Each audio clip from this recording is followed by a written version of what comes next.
નમસ્કાર દર્શક મિત્રો, કચ્છ સમાચાર ન્યૂઝ ચેનલમાં આપનું સ્વાગત છે। તો હવે ચાલો જોઈએ આજના મુખ્ય સમાચાર વિસ્તારથી।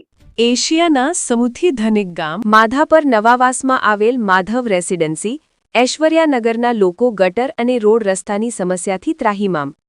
સ્થાનિક લોકોના કહેવા મુજબ આ મુદ્દે અનેક વખત રજૂઆત કરી હોવા છતાં પણ આ ગંભીર સમસ્યાનો હજી સુધી કોઈ કાયમી ઉકેલ આવ્યો નથી।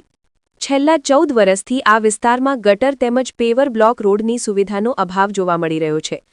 મળતી માહિતી મુજબ અંદાજે 3 મહિના પહેલા નવાવાસ ગ્રામ પંચાયત દ્વારા ગટરનું કામ શરૂ કરવામાં આવ્યું હતું, પરંતુ થોડું કામ થયા બાદ આ કામગીરી અચાનક બંધ થઈ ગઈ છે, જેના કારણે આજ દિન સુધી આ વિસ્તારના લોકોને ભારે મુશ્કેલીનો સામનો કરવો પડે છે।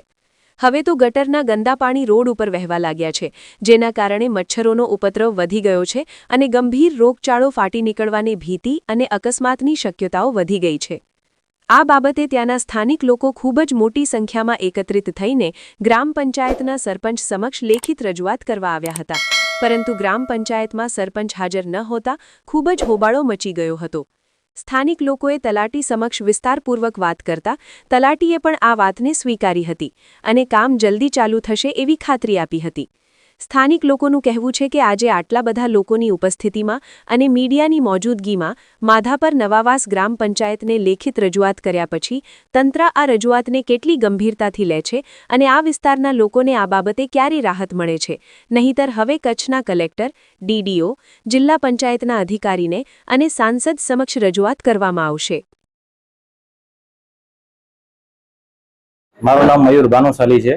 હું ઐશ્વર્યાનગર નવાવાસ માધાપરથી આવું છું। 15 વર્ષથી ગટરની સમસ્યા છે, જેનો કોઈ પણ અત્યાર સુધી ઉકેલ આવેલ નથી અને એ બાબતે અમે જે સરપંચશ્રીને રજૂઆત કરવા આવેલ હતા કે આટલી સોસાયટી બધી 150-200 જણા થઈને આવેલ છે, હવે અત્યારે અરજી આપી જઈએ છીએ તો અહીંયા નથી સરપંચ હાજર, નથી ઉપસરપંચ હાજર અને કોઈ પણ જાતનો સંતોષકારક જવાબ આપવામાં આવેલ નથી કે અમારી ગટર લાઈન ક્યારે પડશે, ક્યારે કનેક્શન થશે અને ક્યારે આ અસુવિધા છે એનું સમાધાન થશે। પંચાયત કોઈ પણ રીતે પોતાનું અત્યારે બંધાવવા તૈયાર નથી લખી આપવા તૈયાર કે ક્યારે અમારો આ પ્રોબ્લેમ સોલ્યુશન કરી આપશે। આગળ તો હવે જો સરપંચશ્રી નતા ત્યારે એમ કે હું લોકેશન મોકલું છું, બહાર છું, જ્યારે અમે સરપંચશ્રીને ફોન કરેલ છે ત્યારે નથી રૂબરૂ પોતે આવતા કે જ્યારે અમે આવીએ ત્યારે નથી રૂબરૂ મળતા। એટલે હવે અમારો વિચાર એવું છે કે ભુજ કલેક્ટરશ્રીને, ડીડીઓ સાહેબને, જિલ્લા પંચાયત અધિકારી જે પણ હોય બધાને એક કોપી આપીને સાંસદશ્રીને પણ છેલ્લે આપી આવશું કોપી। કોઈ પંચાયત અમારું સાંભળવા તૈયાર નથી। મારું નામ જાડેજા લખધીરસિંહ, તલાટી કમ મંત્રી માધાપર।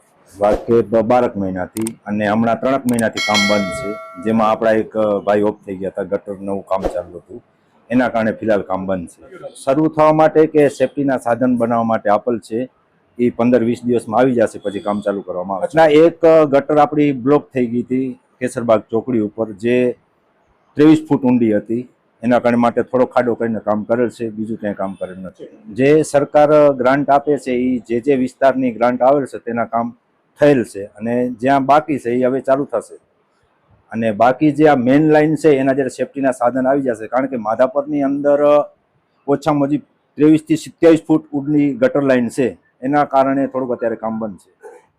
અપેક્ષા તો જેવી ભારત સરકારની ગ્રાન્ટ આવે છે એમાંથી વિકાસના કામ ચાલુ હોય। જો આમાં એવું છે કે માધાપર બહુ મોટો વિસ્તાર છે, એટલે એક સાથે તો ક્યાંય પણ કામ થઈ શકે તેમ નથી। 15 વર્ષથી તો આપણે અહીંયા હતા જ નહીં, પંચાયતનું કામ ચાલુ જ છે અને સમાજ એવું છે કે માધાપર બહુ મોટો વિસ્તાર હોવાથી અને નવું બિનખેતી થાય છે, તો જ્યાં અત્યારે ફિલહાલ રોડ રસ્તાની સુવિધા નથી, તો ટૂંક સમયમાં કામ ચાલુ થશે અને પૂર્ણ થઈ જશે એવી ખાતરી આપી। ભરોસો એ આપી છે કે જે અત્યારે ગટરનું કામ બંધ થયેલ છે એ 15-20 દિવસ પછી સેફટીના સાધન આવી જશે, પછી ચાલુ કરવામાં આવશે અને મેઇન ગટર લાઈનનું કામ પૂર્ણ થાય પછી જ સોસાયટીમાં નવી ગટર લાઈન નાખીને એના કનેક્શન જોડી શકીએ એમ છે। ટીએસ ને એ ગ્રામ પંચાયતના બનાવીને તાલુકા પંચાયતના, જિલ્લા પંચાયત અને તાલુકા પંચાયત ગ્રાન્ટની માંગણી કરશે।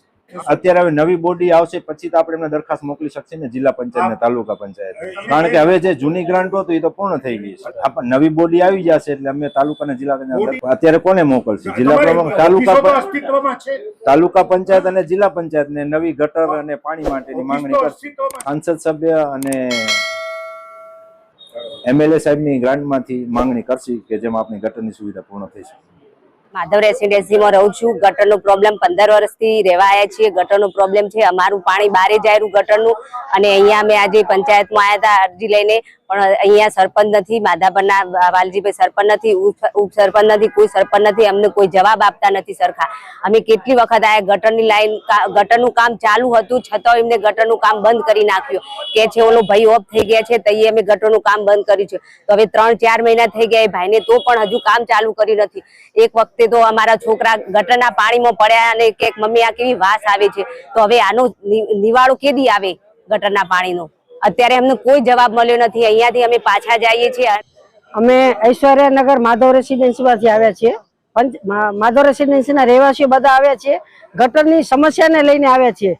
છેલ્લા 15 વર્ષ ત્યાં આગળ ગટર અને રસ્તાની કોઈ સુવિધા નથી. સોસ ખાડા મહિનામાં 2-3 વાર ભર્યા છે. અમુક પરિવારો 2 સોસ ખાડા પણ કરાવ્યા છે અને ગટરના પાણી સોસ ખાડાના પાણી પણ બહાર આવે છે. પંચાયતમાં આજે આ રજૂઆત લઈને જ્યારે આવ્યા છીએ ત્યારે પંચાયતમાં કોઈ સંતોષકારક જવાબ નથી મળ્યો.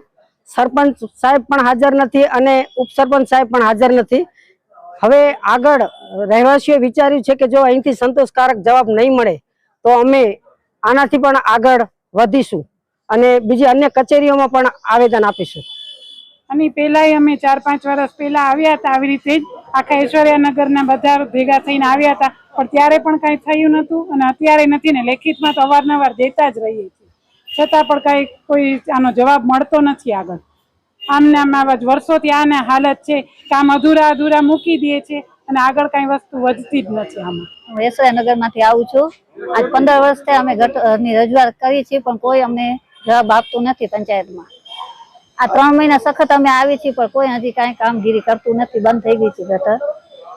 પંચાયત વાળા પોતાનું કામ હોય ત્યારે આવે છે અમારી પાસે, વોટ લેવા આવે છે. ઘરવેરા નથી ભરતા તો ઘરવેરા લેવા આવે છે અને ગટર અમારી 15 દિવસે ખાલી થઈ જાય છે અને ઘરકાને બહુ ગંદકી થાય છે, છોકરા બીમાર થાય છે, બધું થાય છે. પણ પંચાયત વાળા કોઈ અમને જવાબ આપતા નથી, દાદ આપતા જ નથી. પંચાયત વાળા આજે કઈ જવાબ જ નથી. પંચાયતમાં સરપંચ છે જ નહીં, આજે હાજર જ નથી. નમસ્કાર દર્શક મિત્રો, આ હતા આજના મુખ્ય સમાચાર. તાજા સમાચાર સાથે ફરી મળશું. જોતા રહો કચ્છ સમાચાર.